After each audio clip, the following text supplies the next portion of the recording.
What's up, gamers? Welcome to Battle Mallet Podcast, episode 59. For those of you that aren't familiar, the Battle Mallet Podcast is the journey of three busy gamers playing games that they love, balancing life with those games, and making their way to the Nova Open convention every year. On this episode, I have a special guest, Bryce Martin. Bryce, you want to say hi to the listeners? Hey, everyone. Bryce, super excited to be here on the Battle Mallet Podcast. And I am Jerod Johnson, your host for the evening. Trace and Jason are both busy, but we wanted to give Bryce a podium to talk about his experience at the Cherokee Open, his experience with this fascinating Zandire's Truth Seekers plus Breakneck Slaughter deck, and most of all, just give the Underworlds community a chance to get to know Bryce better a little bit. But before we get into all of that, we want to catch up with what we've been up to. So Bryce, hobby-wise, game-wise, what have you been up to, I guess, since Cherokee Open? So I'm still not burnt out on Underworlds, even though I played a lot of practice games, played a lot of games, high-level games at Cherokee, still enjoying it. Currently painting up Gore Chosen of Drom, because I've been really enjoying them as a new war band, and then also been painting up I play a lot of skirmish games, and I've been really getting into the Cyberpunk Red Combat Zone game by Monster Fight Club. So I'm painting up models for that, and really just doing a lot of hobbying right now between events. Just hobbying, painting's my favorite part of the hobby. So I love to paint. It's so much fun to me. It's relaxing. It's how I kind of deal with my end of the day. So that's pretty much what I've been mostly working on. Nice. That's awesome. Yeah. So you brought up Monster Gaming. They have a Metropolis terrain line, which I use for Marvel Crisis Protocol, which is part of what I've been up to lately. So we are recording here on March 3rd. Last week, I was in Las Vegas for work. I get home, red eye back on Friday, March 1st. I land, and then at 10 a.m., I get an email in my inbox that my local gaming store has my 3 boxes of Marvel Crisis Protocol miniatures ready for me. I have 3 of the 6 miniatures built. So for anyone that doesn't know, the boxes include Nightcrawler, Bishop, Iceman, Shadowcat, Professor X, and the Shadow King, and I have currently built Nightcrawler. I put the swords in his hands, and I put the Banff words, comic style words, under his base. I have the whoosh in full glory on my Deadpool for that game, so I figured I should have the Banff as well. And I built Bishop with the bald head. Normally, I am like a classic 90s. Right. I mean, that's when I started, right? But I started painting my miniatures. All of my mutants are in some sort of black, white, or gray theme. Oh, and so that keys into Bishop's later runs of being around X-Force, against X-Force, but not in that classic blue and yellow uniform, not with the classic mullet. So I figured we might as well change the head so that, I'm not too close to the theme. And then I built Iceman, and he is like super cool on his ice sled as a miniature. Like the sculpting team, the design team at Atomic Mass Games they've just continued to improve their skill, both in their ability to sculpt miniatures, but more importantly, their ability to like slice the miniatures so that when you put it together, the mold lines aren't there. That's something that GW has gotten down pat really well lately, and it's cool to see other people in the industry following.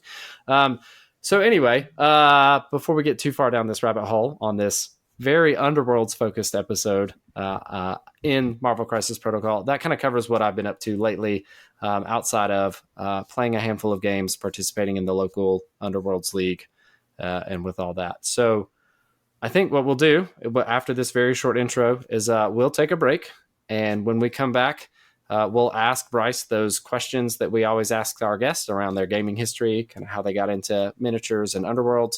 And then we'll just talk to them about the Cherokee Open, just kind of have a loose conversation and see where things go from there. So we'll be right back.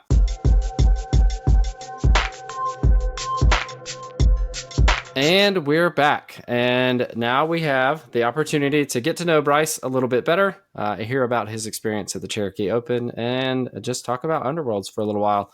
So, Bryce, every guest that we have, we ask them the same 3 questions. It was funny. We've had guest members that are co-hosts of other podcasts before. We had Skylar and Brian from What the Heck's On. And Davey remarked later that we did a better job of introducing Skylar and Brian than they did when they brought them on. And so we take a little pride in these questions. But it's just an opportunity for listeners out there, the Underworlds community, to really get to know any of the guests that we bring on in a deeper way.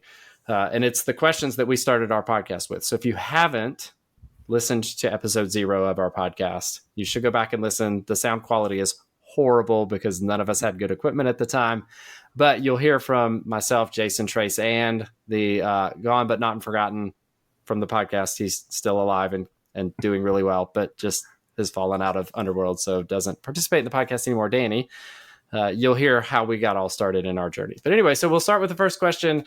What is your first memory of board gaming? So my first one was my dad was kind of always looking to do family stuff with us. We were kind of always doing family like things together, and he brought home a copy of Catan. That is the first game I really remember, like my whole family playing together. Me, my younger brother, my dad, and my mom sitting around playing Catan. That and Munchkin. Those were like the two games that really got us in to like board gaming, and kind of never really strayed much farther from that. For them, I kind of went more in depth with it, but that was like my first real thing I got into. But what a great start. Yeah. Like you didn't get bogged down with Monopoly or Sorry or Trouble. We had those, but not as big a thing. Like I had a Pokemon Monopoly because I was a big Pokemon kid. Sure. That was like it, but like we didn't play like a lot of those like Life, Monopoly, other games. We didn't really do those because I had older cousins who played like Catan and Munchkin and got my dad interested in playing them. So that's awesome. Yeah. Wow. What a great start. And it's funny because I'm sure if you're like me, you look back at Catan and you're like, when you first played it, you're like, this is the most amazing board game I've ever played. And if you've played any other like slightly more complex or like more choice oriented games, then you realize that Catan is really just the gateway into like the Euro board gaming kind of boutique board gaming scene. Absolutely.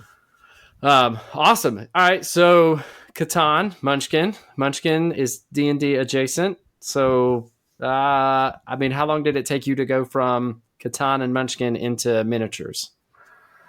Long time, actually. So I was more of a board game role-playing game guy. I've been a role-playing game guy for years. I love role-playing games. It's kind of my big thing.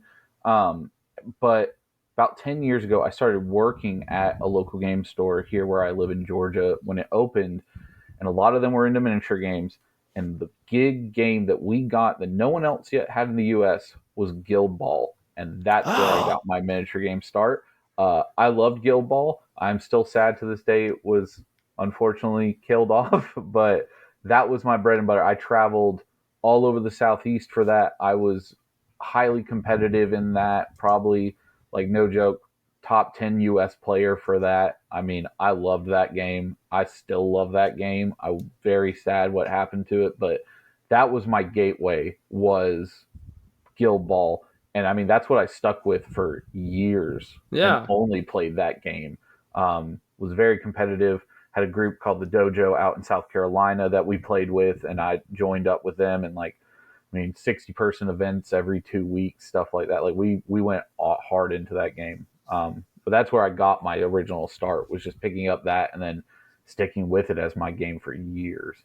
Okay, nice. Yeah, I have played a handful of Guild Ball games in my lifetime. So a long time ago, when the group that I was a part of kind of shrunk down to where we are now, decided that the large scale war games were not the games for everybody in the group. One of the gamers in the group had purchased a handful of the Guild Ball teams. I really liked the mechanics of it in that it was different from anything that GW was producing at the time. Right.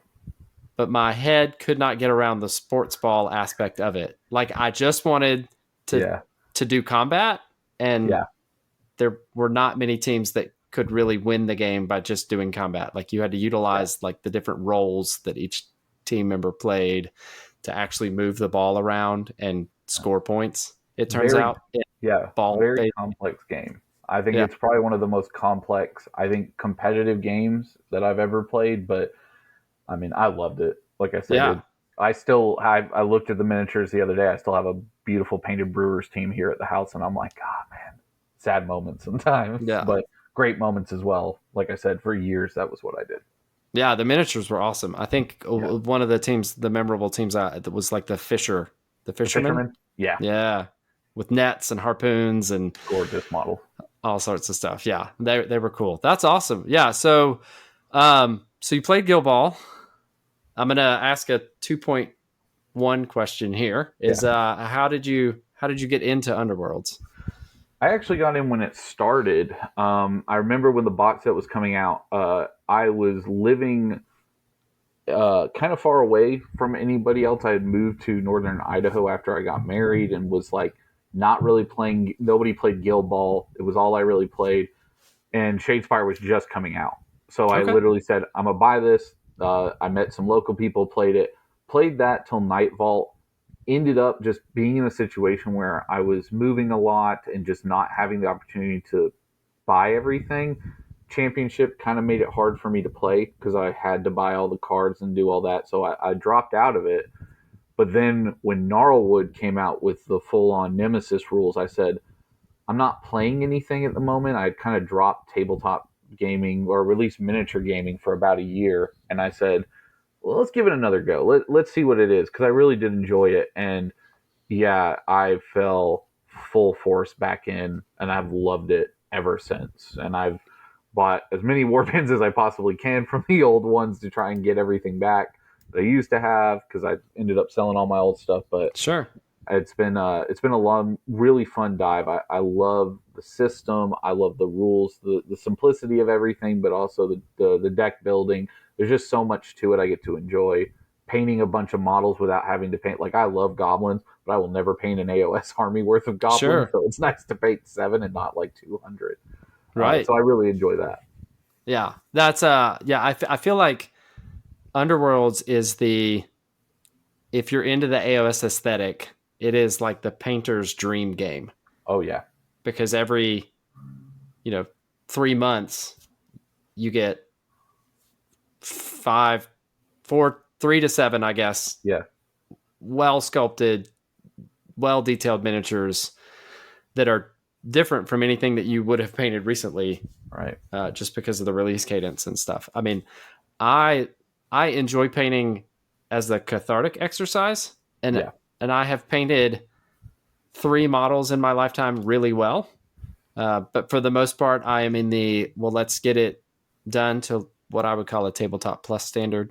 yeah, Uh, but I have enjoyed the fact that I can complete a whole finger quotes army yeah, by painting 5 miniatures. right. That's for me too. It's like I love, and you just like you said, you switch it up. So I paint 7 goblins and I paint 5 skeletons. With Velmore, and then I can paint 3 Stormcast. Like the Yeah, opportunity to really switch it up. And I'm similar to you. I paint to a pretty good, I feel like good standard, but as I've gotten older, my hands don't work as well as they used to. So yeah, I can't paint as well as I used to, but it's still just a lot of fun, and I really enjoy it. yeah. That's awesome. All right, so start at the beginning. So you actually started before me. I did not start playing until Iron Skull's Boys dropped, which was not too far after the release. Yeah, But Trace and Jason, I mean, they were in from day one. Like they pre-ordered it. They got the cracked glass limited edition Garrick's Reavers and Steel Hearts Champions cards. I didn't get those until later from a prize pack, um, but managed to stick with it. I think being in a local community where people played, we used to do Garage Hammer back in the COVID days. So hmm open the garage door, put on the masks, and sit at a folding table and play some Underworlds for a few hours, and then call it a day. Um, but I'm with you. Like it feels like Gnarlwood has really revitalized things in this Nemesis format. So right, like, even though I had been playing the whole time, when Gnarlwood was announced and the Nemesis format was announced, we were like, this is it. Like this is how Underworlds comes back. This is right, how this game that kind of fizzled out during the pandemic, reaches back to where it was. And Not only were we seeing, close to record attendance at events, but there are more events now than ever. Yeah, that's really So for us too. In the Georgia meta, at least, it's grown because people said, I used to play this game. I got real tired of it because of Championship. I don't want to collect it all. And then Nemesis came out and they said, absolutely, like this is what I'm looking to do, which is buy most of our team. They don't buy everything, but right. they just kind of pick and choose what they like. One of our guys is like, I only play Garrick's Reavers. That's like his only warband he plays, so he just buys the stuff that works for them, and then that's Perfect. it. Yeah. That's awesome. Cool. All right. So, what's your favorite warband? The one I just won with, Xandire's True Seekers, is my Yeah. favorite warband of all time. I Okay. am not a Stormcast guy at all. I don't. They're not really the aesthetic for me, but I love the models for that warband, and I have to give a shout out to Sleek's Bowl because their deck with the Tooth and Claw build, they did Truth and Claw, Yes. was very like it made me go, huh, I really like this warband. I painted them really well. I want to play them. That's what got me into playing them, and then from that moment on they're like my go-to pick a warband and show people all the game. They're a very good teaching warband as well because I do a lot of demos and teaching in our area. Yeah. But they're also just really fun because they play every aspect of the game. You have a very accurate fighter, a very high damage fighter, a ranged fighter, and then a pet because everyone's got to have a cool pet in Underworlds, and I just love that about that warband. The opportunity to kind of play all different sides of the game with one warband and kind of pick and choose what you want to play when you're playing games. Nice. Yeah. I mean, Xandire's is one of my favorites too. I mean, for exactly the same reasons that you mentioned. They're great to demo because they do showcase like all aspects of the game. There's even a wizard in there. I think everybody forgets that Xandire's a level 1 wizard, that there's a spell in their rivals deck. But I did a Force of Frost build. I tried it. It wasn't bad. It wasn't great, but it wasn't bad. It wasn't great, but it wasn't bad. No, that's awesome. Yeah. I mean, yeah, I'm right there with you. Cool. Well, there we go. So now everybody has had the chance to get to know you. They know your miniatures history. They know your Underworld's history. And so now I think we can get into Cherokee Open. And I do want to say that this was an event that was on my radar, and then I got tapped to travel for work, and it was literally like I flew out the Monday after Cherokee, and so it was 100% a no-go. Like, there's no way that my wife is going to let me drive all the way to Cherokee, even though it's in North Carolina. It's still like 4.5 hours away. Get back late Sunday night, take off early Monday morning, and I'm not going to do that to my kids. Like, I'm going to miss my kids while I'm at work, and, Underworlds is fun, but it's not missed time with my family fun. So I guess my first question is, so Cherokee Open, I get it really ran. Did it run Friday through Sunday? So I not think the Underworlds event, but the big event Thursday itself. Through Sunday, actually. Thursday through Sunday. They had 40K games there, I believe, on Thursday, Friday, Saturday, and then AOS was there Friday, Saturday, Sunday. They might have actually had 40K all 4 days. Yeah. Because I know some people said that they played 40K there. The Underworlds was only there one day. We only were there Saturday, and then Sunday we did a Rivals. Okay. Or not Rivals, but as Zach called it, Underworld speed dating. It was 5 best of 1 games where you brought a different pairing than what you brought to the World Qualifier the day before. Okay, cool. That's awesome. When did you get there? So we rocked up Friday afternoon. Zach and I rode up there together. Super excited to do it. I want to give a shout out to a butcher is the last name, but his name is Kicker Kaladze from Frontline Gaming, who helped us get this all set up. Absolutely amazing guy. Made us our own like personal trophy plaque for us to take home for whoever the winner was. Easy to work with, always responded to emails. Let us stay later than technically, because we stayed late Saturday. We were drinking and playing some 4-player games, and he was like, stay late as late as you want. Like, very cool guy, but I want to make sure he gets a shout out because I've worked with people who have run tournaments and done things, and the respect that he showed us, and also just the kindness and willingness to let us run this event for the first time at Frontline in Cherokee was amazing to have. Nice. But we got in late Friday, played a couple of games, just kind of get set up. I had brought some extra war bands for us to play with and just not showing anybody because we were a little bit cagey on showing everyone else what we were playing. Normally we don't care, but I was like, this is a qualifier. This is right. I had a little bit. So we played a couple games. I'd really wanted to try another crack at Looncourt with Void Curse now that they've had their update. We played a couple games of that, and my buddy Zach for Sunday had brought Kagra's Mask, so he had been wanting to really test that deck out. So we played a couple games of that. It was a long day. We had driven there. It took us about 3 hours or so, 3.5 or so hours. Got up there, checked in. Hotel was nice. Venue was nice. The casino was nice, even though it was a lot of people were very much like asking us like, okay, so you're holding game boxes. Can you tell us what this is? Because we have no idea what this is. And I'm like, oh, we're gambling, but it's just a different set of dice than what you're used to. Yeah. That's funny.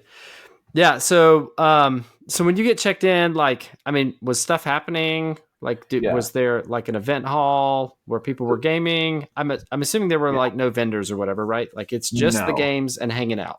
Yeah, it's pretty much Frontline has their own like thing. It was really nice. They actually had a bunch of sprues that you could buy for different GW game systems, which I thought was really cool. So if you wanted bits and things like that, they had whole tubs that were like, this is just a Slaves to Darkness. This is a Space Marine box. You can just pull out and buy sprues and stuff, which I thought was cool. But that was it. Other than that, they had 2 streaming tables, one for 40K, one for AOS. Big kind of conference hall. They also had food, 2 buffet lines in the back. That was kind of nice to not have to go off site for food nice. Or go down to the restaurant. You could literally eat while you played. So we got to do that. And there was also a full staff bar back there. So they had a bar as well for drinks while we played. So it was really nice to go in and kind of see. There were mostly 40K players playing. And the AOS event hadn't started yet, so that I think was just Saturday, Sunday. But they had 40K players, and we went kind of to our area and just played some games. Met up with everyone as they trickled in kind of Friday night because there was a couple of different. We ended up with 8 total people who showed up for the event, so it was nice to kind of see some people, some locals that had come to some of our events, and also some new faces as well. Okay, cool. So you get in Friday, play some games, go to bed at a reasonable time. I assume you're not like hitting the craps tables or the blackjack table. That would be my downfall. Too much Underworlds. Yeah.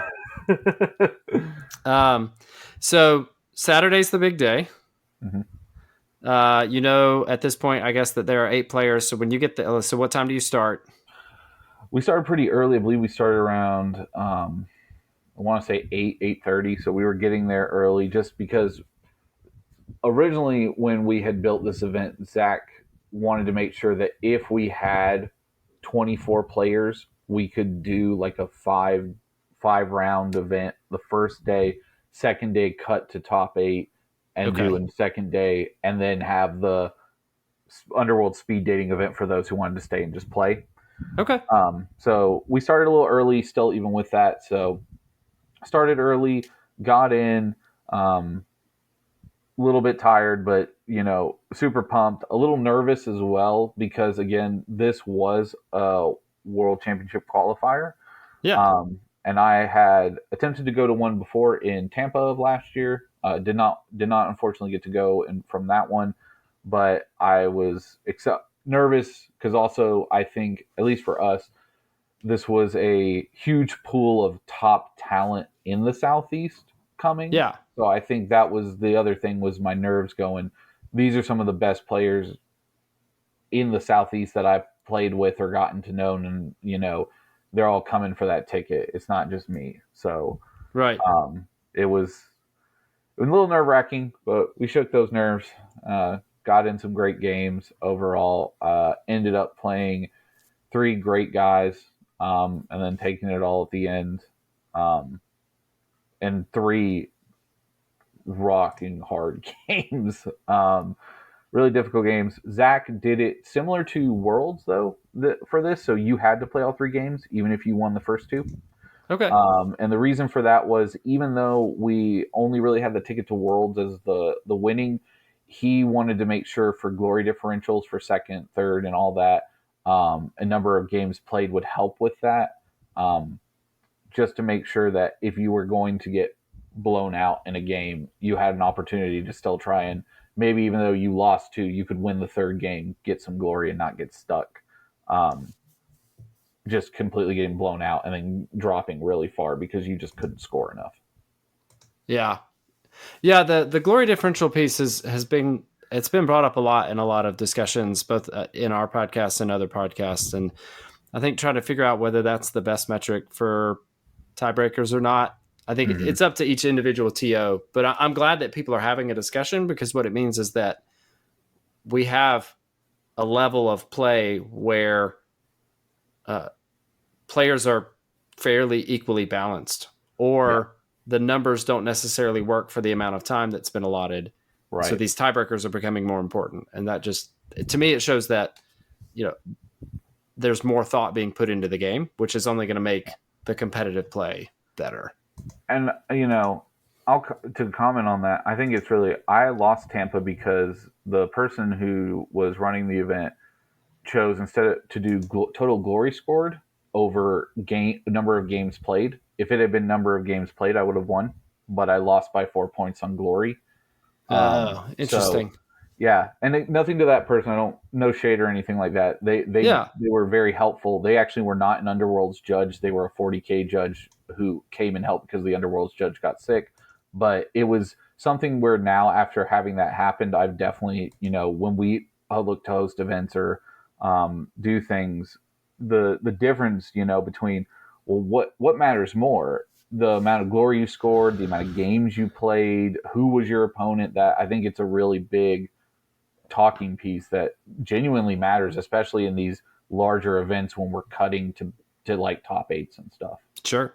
Yeah, absolutely. I have definitely participated in events that I ranked higher because of the way that the secondaries were secondaries. There's the 40K creeping in, the way that the tiebreakers were allotted, just because, they went with glory differential instead of strength of schedule. I think most tournaments are running game wins versus losses. So 2-0ing opponent is better than going, 2-1 in a match. And that's where I think forcing the play for the best of three, I think that can really start to matter, because then you can really get into that, right? Did you 3-0 every opponent every round? Well, that's going to show a stronger play for you than somebody else that has the same record that went 2-1 every round. Right. And that makes a pretty clear tiebreaker, over glory differential, over whatever, whatever strength of schedule or whatever. So anyway, so that's cool. As far as like the feel of the event, are you guys like tucked away in a corner and you're having to listen to the rabble and the chatter coming from AOS and 40K? Did you guys feel like you had your own spot? Was it somewhere in between? So we did have kind of our own spot. They had actually gotten, again, like 2 massive table areas for us just in case we got up. We had a cap of 24. Did not make that with only 8, but it definitely felt like they actually like had a space carved out for us. We were kind of tucked right behind AOS near, they had Star Wars Legion, they had Star Wars Legion and also Marvel Crisis Protocol. So we were kind of stuck between those, which was kind of nice because we were also near the food. So a lot of AOS players walked by and said, "Oh, I didn't realize there was an Underworlds event. Next year, I would like to participate in this." So nice. It was able to kind of, in a way, even though we were tucked a little bit in the back because everyone was going to grab like food and stuff or drinks, they would go by and see us and go, "Oh man, there's an Underworlds event." And we had multiple people say, "Oh, I wouldn't have played AOS. Like, I knew I was going to lose at that. I could have done better at this." And I'm like, well, we're going to do it next year. So I think we have luck of us 8 showing up again at least, but hopefully, next year having even more players and hitting that 24, I think would be really amazing to see.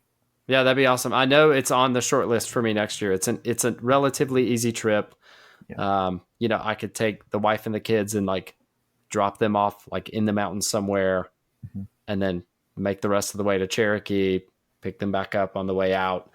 turn it into a thing, maybe make a longer weekend out of it, where I get to spend some time in the mountains with the family too, around that weekend. I'm excited to see it continue. I like that FLG is considering Underworlds to be like in that list of top tier competitive games. Right. It was branded by Games Workshop as the ultimate competitive miniatures game for a long time. And I personally think that it is and has the strong potential to really be. That's a whole other podcast around maybe why it isn't as popular, but we won't go into that here. Cool. So you had your own space, you felt like you were actually part of the event and not some sideshow, which is really cool. The food was all day, like all day buffet all day. Yeah. And so they included had in admission. No. You had to pay for it, but okay. It was cheaper than anything else on site, which I'll give them credit for. Okay. The first day they did, they had like breakfast for us. They also had that night they did barbecue. I legit had one of the best brisket sandwiches I've ever had in my life there. So nice. Pretty nice. And then they did Mexican one of the other nights as well. Okay. So they had a couple of different options every day, which was kind of nice. And honestly, like I said, the food was nice to be able to go. It was a little bit more expensive than getting like some of the going off site a little bit, but still cheaper than their own places. Sure. And just nice to be able to, if you're in the middle of something, if you want a snack or something, because they had like a bunch of chips and like candy and other things, you can just go grab that, and go back to your table really quickly without having to rush to your room or remember to bring a whole bag of snacks or anything like that. Right. Yeah. You don't have to hide beverages. The bar is right there. Exactly. Yeah, that's awesome. Okay, so you're there. So you're also on Path to Glory. Yep. So we're going to save the round by round, the full like technical breakthrough. So I'll say it now. I'll say it later. I would encourage anybody that's listening to this episode to go check out the Path to Glory episode with Bryce and Aman and George and Zach. For the in-depth kind of technical, tactical walkthrough of the event. But just real brief.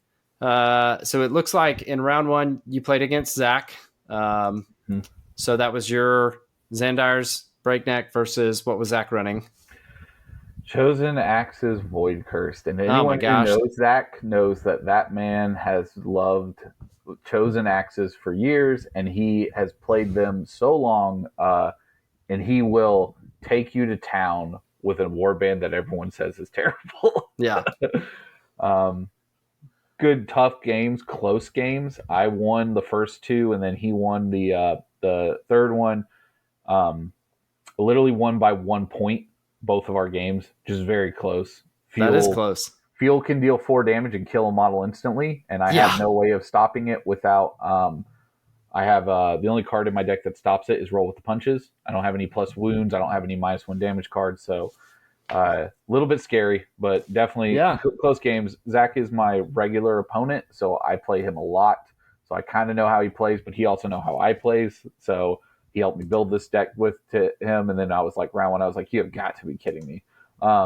So still great games. A lot of fun. I love playing Zach, but yeah, super close. And people need to be on the lookout because, man, if he brings Chosen Axes into you, it's scary.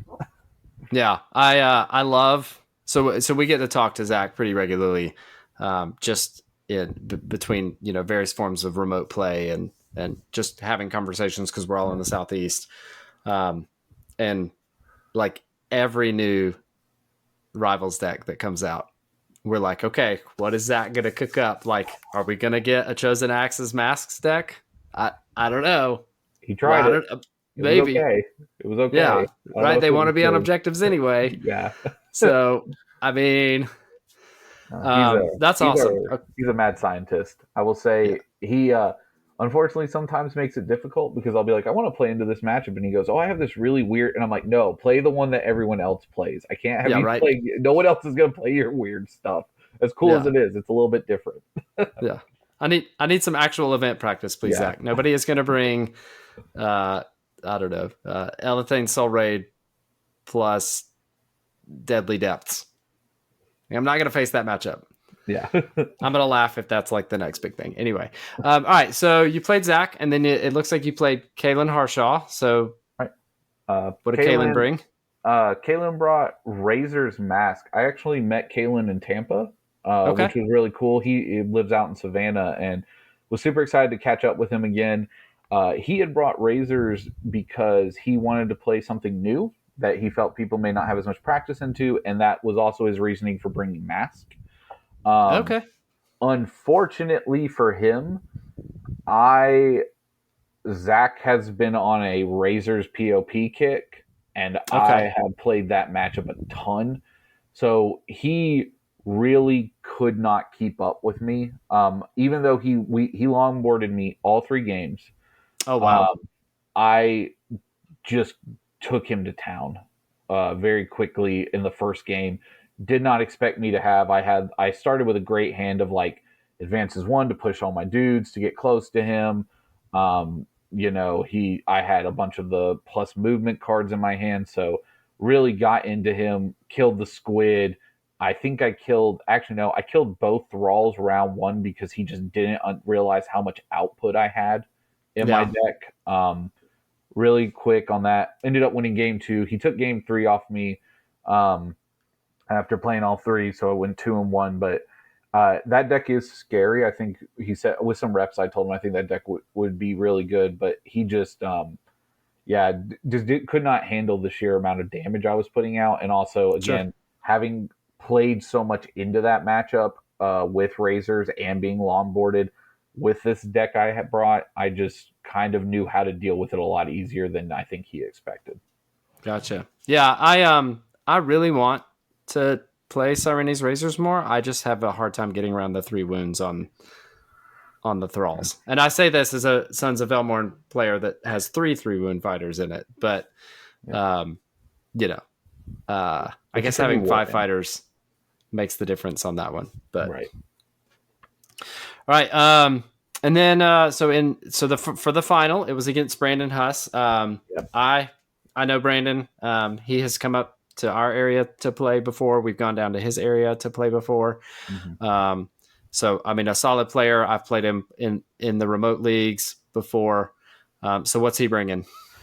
So he brought Mad Mob Force of Frost. Okay. About a couple of weeks ago, we held a event when Death Gorge came out for a glass. He brought this very similar. He brought this deck, and I was playing at the time Velmoirn Void Curse Thralls into it. Absolutely decimated me like 22-5, and I was Nice. like, "Oh wow, I definitely need some practice into this." So got some practice into it. He was the one that I was the most afraid out of seeing out of everybody, just because Sure. nothing against anyone else there, but I think at the end of the day, we both kind of knew more than likely us two would be sitting there at the top table playing. Yeah. Um, so sat down, played that. That matchup is tough. Mad Mob is always a tough fight just because of their ability to score.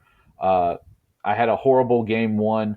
I've never replaced dice so many times and still missed attacks. I don't think I hit a single attack the entire game. Lost 15-5, and was like, I'm about to lose my ticket to Worlds. This is it. Like, dice are just going to fail. It is what it is. But ended up pulling the last 2 games out 16-14, 17-15. Okay. Very close games. That's tight. Yeah. And very big scoring on my part at the beginning, but him pulling it back still really well at the end Yeah. to bring it so close. I mean, it's very hard to stop the Mad Mob 3 Glory third in phase card. It's just really difficult. Right. And he was scoring it almost every game. For a fun thing, I'll say my literal win was on a dice roll. I had literally last round, I was sitting there, had cards in my hand to score, but I had to get a kill. Last activation of the game, I had put the Hurricane Dart on Zandire Okay. and rolled 1 single dice with it into Wallop, who was trapped, and rolled a crit and killed him. Ugh.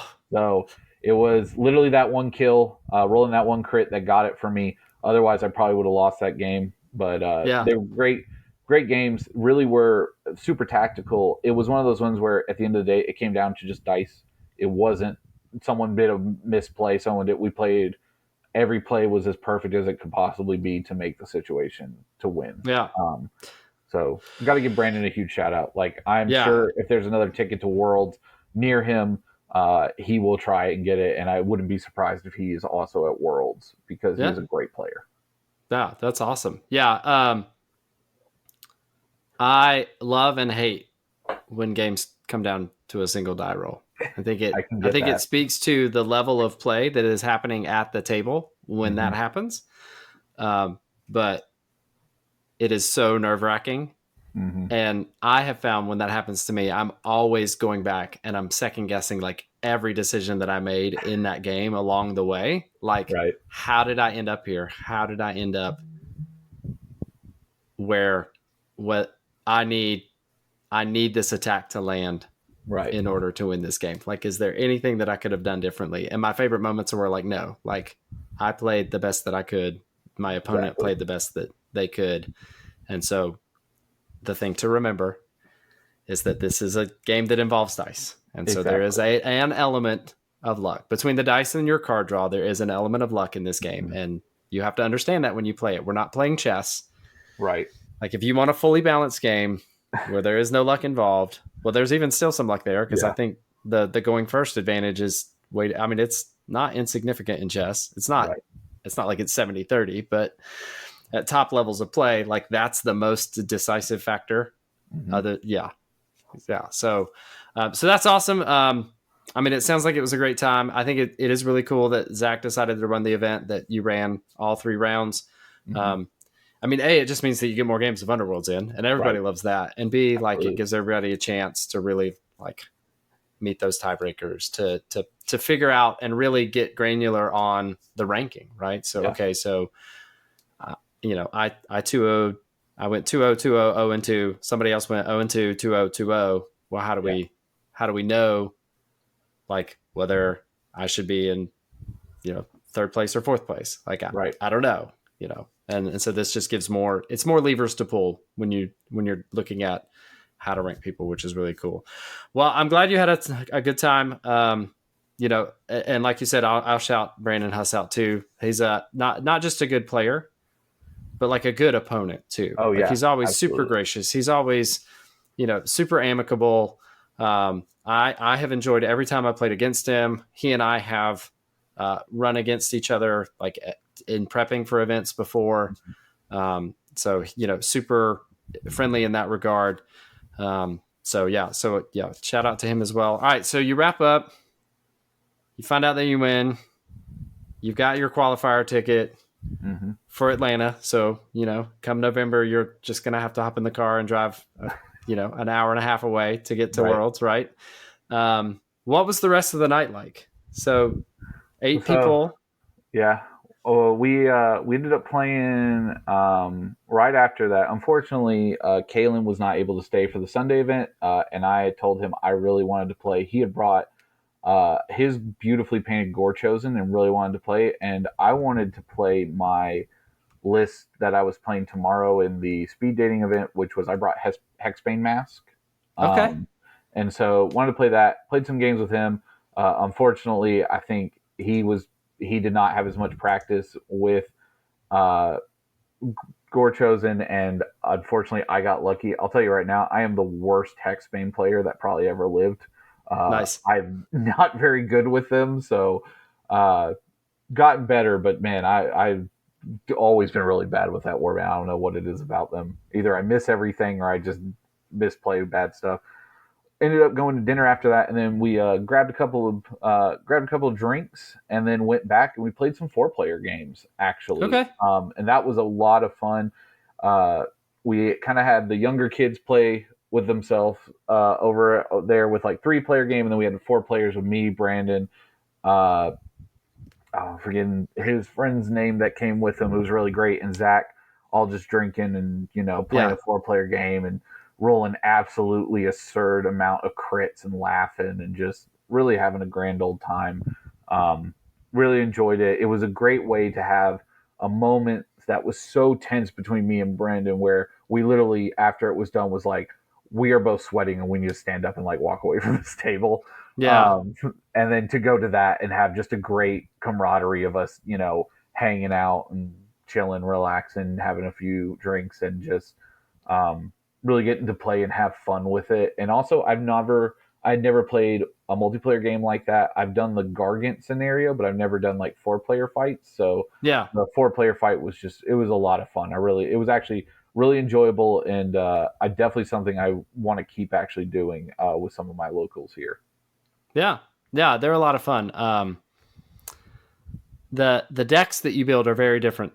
Right. If you know that you're playing a multiplayer game. So just, as you think about that, if you think about planning one, if you don't want to just go into it blind, just review the rules, understand that like turn order changes every battle round, that, like holding objectives might be a little easier if you need to hold a certain number, because now there can be up to 9 objectives and the numbers add up, right? So like it could be like 1 or 6 or like, 2, 4, or 8. So keep that in mind. And then also, if you have a kill X number of fighters or X number of fighters out of action, that number tends to go up in multiplayer games. So just bear that in mind as you're building your objective deck.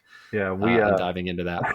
I had a completed pack from the mass deck, which just says have more surviving fighters with mass than enemy fighters. And I went, I'm going to pitch this. I will never score this probably. Yeah, right? Unless it just becomes like a murder fest in the middle of the board round 3. You might, that's probably not going to be worth it. Hank Hunt is Hank, is your great 4th guy. area. Yeah.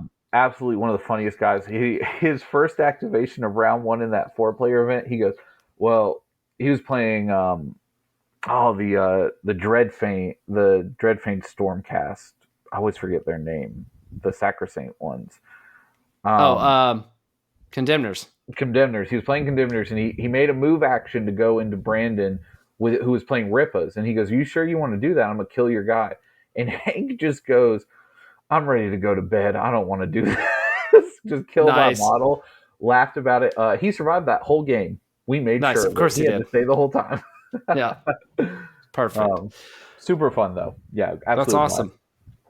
So, what was the vibe in the hall like at this point? Like, is this happening everywhere else? Are like people that have been like smashing faces into each other in 40K and AOS and Legion MCP? Like, are they sitting around?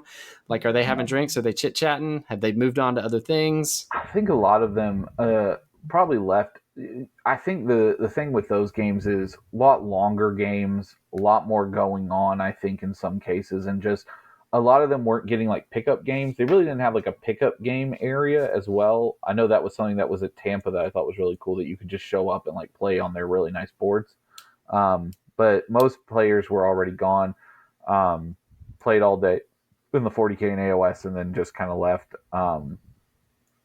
And not really anybody staying around, which was kind of nice because, we had a few drinks. We got a little loud. We were laughing, being probably a little obnoxious in some ways, but just having a good time. And again, shout out to Kicker again. They were supposed to close the hall at 10. He said, "Y'all can stay as late as you want."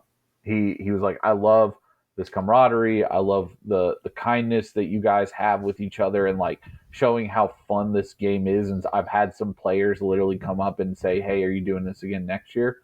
To have Underworlds was really great, and he loved that. So we got to stay a little bit late, which was super nice again of him, and just hang out and play games until we got really late, and then we all kind of collapsed and went up to bed. Nice.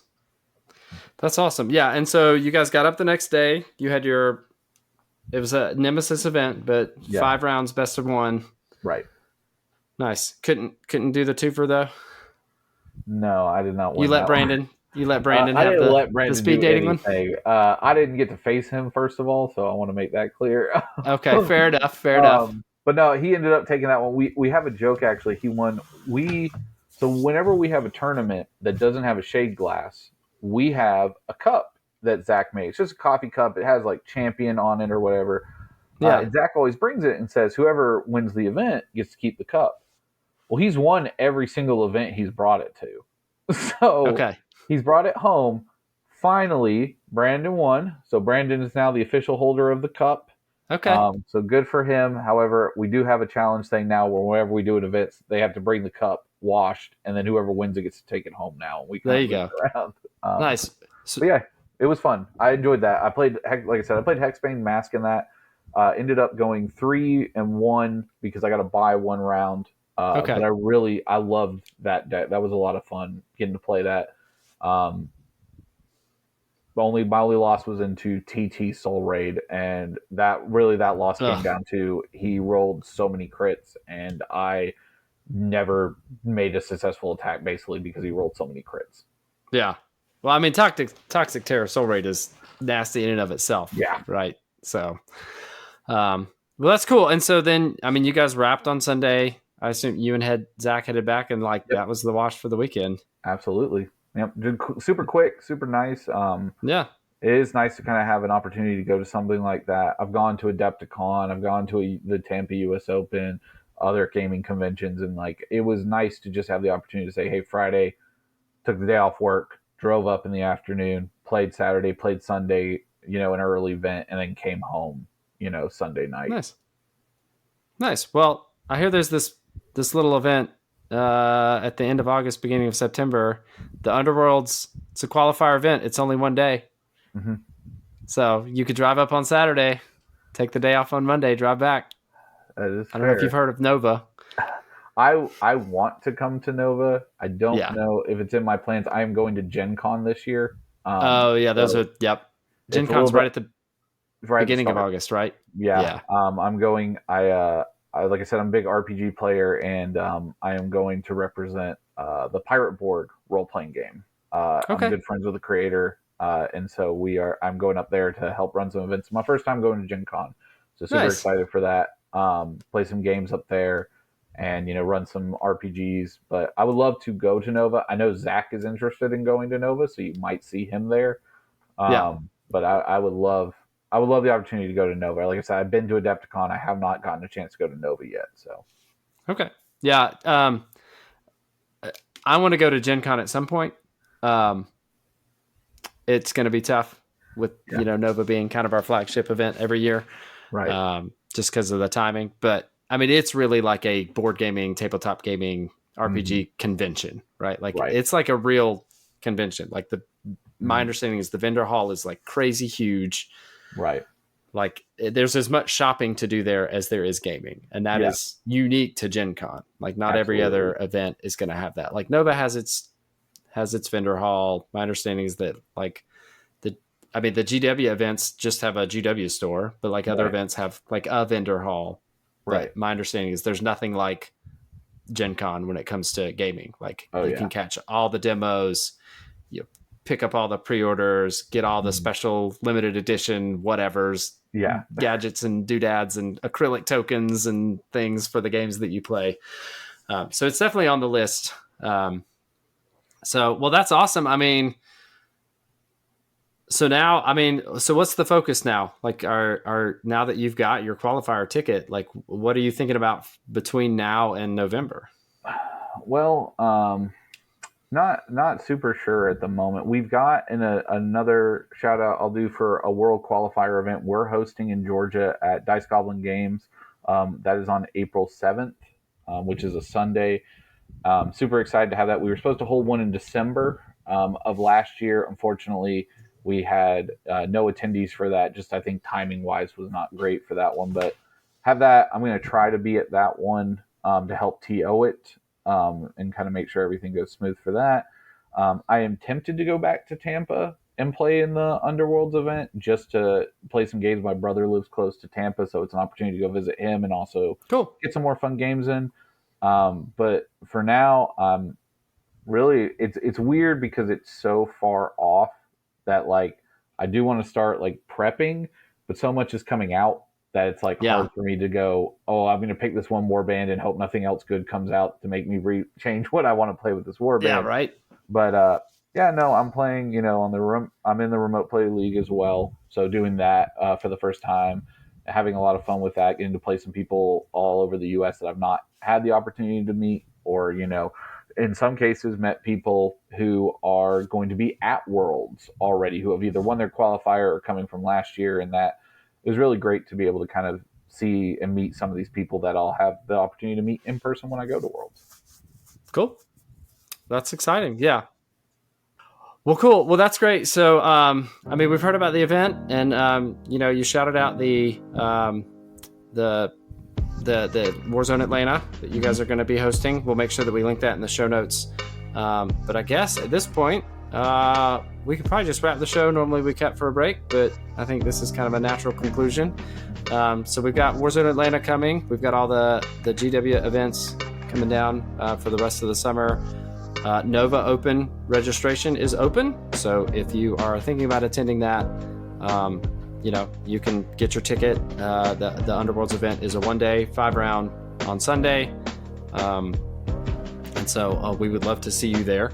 Anybody that's listening. But outside of that, I guess we'll wrap things up. So for the Battle Mallet podcast, we are two Xandire's Truth Seeker lovers. This is Jerod signing out. This is Bryce. Thanks again. Thanks, everyone. And in honor of Jason, get the hell out of here.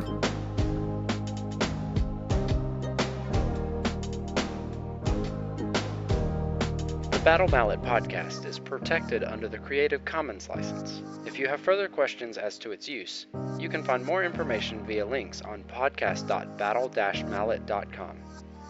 Music by Anno Domini Beats.